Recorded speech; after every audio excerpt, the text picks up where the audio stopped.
Hello, I'm back for another gameplay. This time against SPD Racer, Speed Racer, I guess is what that's supposed to be. Sub-Vals, 716. I am playing Yisan again, if you couldn't tell by the title description. My opponent mulligans to 6 this game, and I get to keep this hell of a good opening hand. I have turn 1 Sol Ring into Sphere of Resistance, into turn 2 Yisan, and then turn 3 activate Yisan and play Llanowar Elves, assuming I pick up one more mana along the way. That isn't Maze of Ith, but so far I've been happy with having Maze of Ith in the deck. I'm not sure if I am totally thrilled about it yet, but I definitely need some more testing. Sometimes I think this would be better off just being another mana producing land. My opponent's playing Rashmi, Eternities Crafter.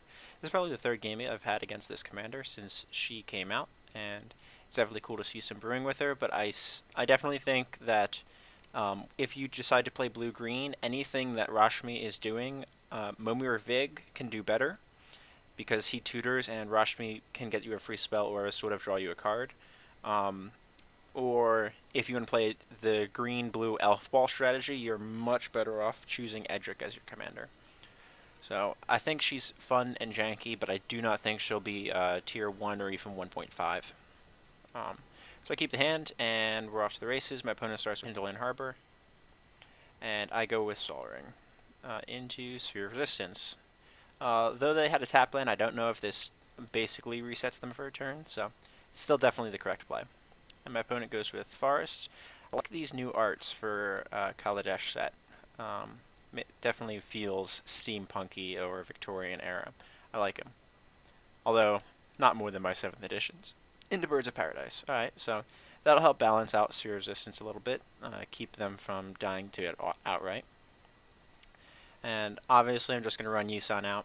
Goes with Strip Mine, and now I know that if I miss a forest on my turn, it's plausible that he may Strip Mine me, but Yisan in play, I don't see that happening unless they can also remove Yisan this turn, because if Speed Racer can kill Yisan and Strip Mine me, it's plausible I fall behind and get trapped by my own sphere here. But they go with a 4-drop, Nissa, well, 3-drop, that becomes a 4-drop, to get their nice unhinged forest that they're going to stick in their hand. And I'm definitely going to run out the Llanowar Elves. I top deck the forest, so now I was able to play the Llanowar Elves, and I have Yisan to 1.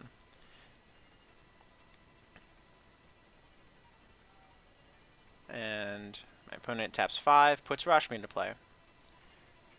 So I'm going to go get Sakura Tribe Scout, and the reason I go for this is because I already have the turn 1 Dork in play. I don't have forests in my hand, so if I use Yisan to get Scrib Ranger after this, I get my land drop to get forest, and then Scrib Ranger on their turn to pick up the land again, and Sakura Tribe to put it back down. So it gives me the double use of Scrib Ranger per round while keeping my mana build neutral, because I'm using my play for turn to replay the forest, and Sakura Tribe Scout to put it back on my opponent's turn. So I go for this because I already have the Dork, and slam Scrib Ranger, and set myself up this turn because I know I'm not going to have the double activation of Yisan, so I just set up for the 3 as soon as possible.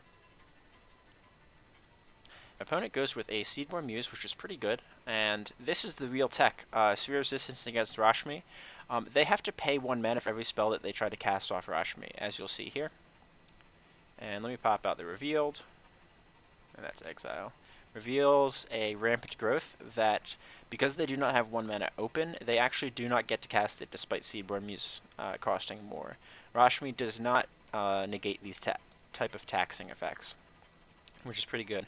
Seedborn Muse, though, is a real problem, but there's no really activated abilities that I see on the opponent's side of the board so far, and to the best of my knowledge, they don't have Flash either.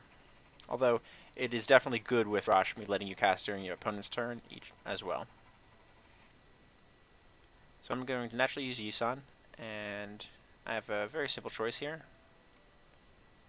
But my opponent scoops instead, and my line at this point was going to... I don't have speed, So, or sorry, I don't have haste or a good combo potential, especially because Sphere Resistance is in play. So my line was to get a 3-drop, and I could get Fierce Empath, ideally, uh, or I could go for something like Elvish Archdruid. If I go for Archdruid, I have one, or Archdruid doesn't count my opponents. I only have one elf in play in itself, so I would tap for 2. I could also get Wood Elves, and Wood Elves was probably going to be my line. Because I have Wirewood Symbiote in play, Wood Elves and Elvish Visionary are very good combos with Wirewood Symbiote, and I can start building my mana out. And as I build the mana out, activating Yisan. My real goal was to put as much mana into play as possible with this, and that would have been either Wood Elves or um, uh, Elvish Archdruid. And the reason being, I can use Yisan. So I go up to 3 this. My turn, I play Maze of Ith. And that'd be 1, 2, 3, 4, 5, 6, 7, 8 mana potentially. And then ship the turn back. And actually, sorry, I could play Wirewood Symbiote and then ship the turn back. And then after that, in response to anything my opponent does, I can use Yisan, activate Yisan for 3, and then hold priority, use Scrib Ranger, untap Yisan, put the land back into play with Sakura Tribe Scout, and use Yisan again, while his first ability is still on the stack. So both abilities would resolve at 5, and I would get 2 5-drops out of my deck there by skipping the 4 slot, because the 4 that I would want to get in this situation is already in my hand, the Acolyte. So then I get Acidic Slime and my own Seedborn Muse. And I could do this on my turn if I wanted to. Get Acidic Slime, Seedborn Muse.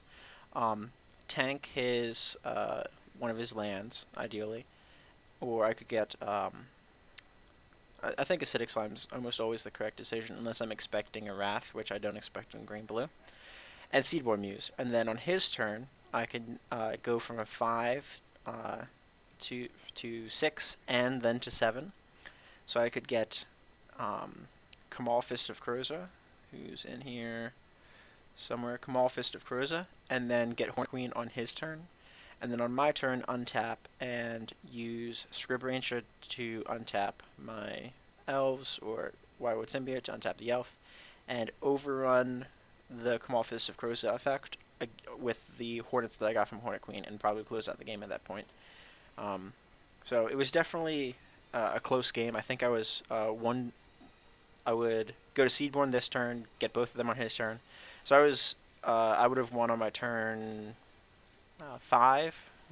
I was going into 5. So I would have won on turn 6. Completely undisrupted by him. Just due to the nature of having a severe resistance in play, I don't go for the combo, especially when I don't have haste effects. But overall, this was a very good game, and I'm happy to see him actually under 10 minutes this time, so let's keep it that way. If you want to see more, please like, subscribe, and share the video. Really helps out the channel a lot, and I'm always happy to check out any comments you guys have for the game. Did I misplay? Could I have made a little bit of a tighter play? And I have a couple other very good Yisan games that I recorded the same night coming to you soon. Alright, bye.